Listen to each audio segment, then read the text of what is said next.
કાવ્ય 7 ભઈ માણસ છે. કવિ જયંત હિંમતલાલ પાઠકનો જન્મ ગોઠ રાજગઢ, જિલ્લો પંચમહાલમાં થયો હતો. તેઓ કવિ અને વિવેચક તરીકે જાણીતા છે. વનાંચલ, અનુનય અને મૃગયા તેમના જાણીતા સર્જન છે. ભઈ માણસ છે કાવ્ય જયંત પાઠકની રચના છે, જેમાં માનવીના ભાવનાત્મક સ્વભાવ અને જીવનના પરસ્પર વિસંગતતાઓનું સુંદર ચિત્ર ખેંચાયું છે. કવિએ અતિ સરળ ભાષામાં માણસની બળવત્તા અને નબળાઈ બંનેને ખૂબ જ નમ્રતાથી રજૂ કરી છે. કાવ્યમાં રમૂજી શૈલી અને લોકભાષાના છાંટા હોવા છતાં પણ એની વાત ખૂબ જ ઊંડી અને સ્પર્શક છે.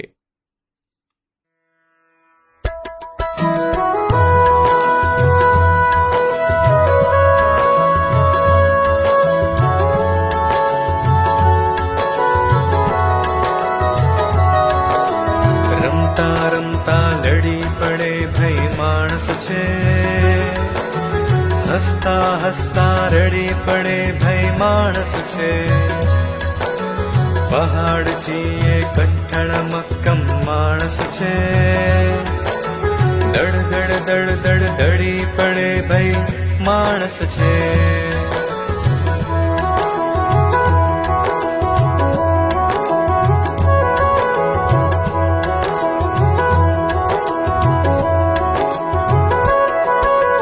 ચંદર પર ચાલે ચપ ચપ માણસ છે,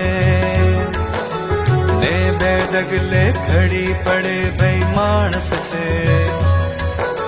સૂર્યવંશીનો પ્રતાપ એનો માણસ છે,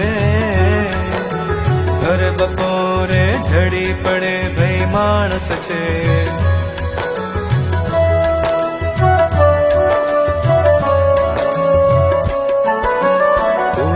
વાજટ થયા પાડિયા માણસ છે, ટાણે કુટિયું પડી પડી ભઈ માણસ છે.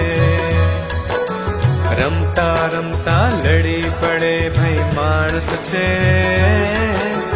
હસતા હસતા રડી પડે ભઈ માણસ છે. આ પંક્તિ રમતિયાળ હોવા છતાં માનવીની નબળાઈ દર્શાવે છે.